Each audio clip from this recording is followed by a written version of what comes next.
Okay mga lods, maglalansa tayo mga lodi.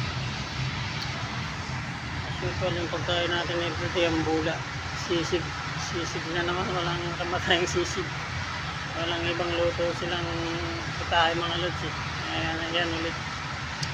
Saka mayroon tayo ng konting ketchup saka lababo soup. Este sabaw. Yung sabaw nila mga lods.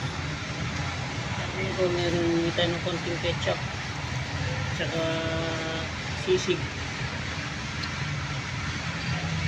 Saan natin mga lodi.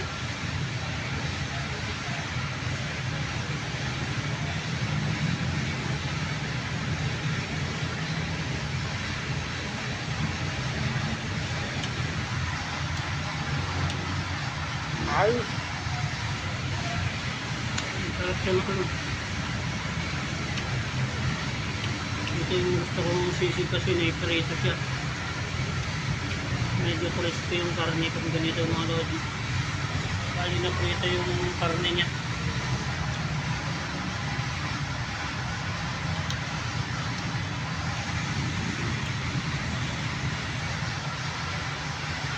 Super.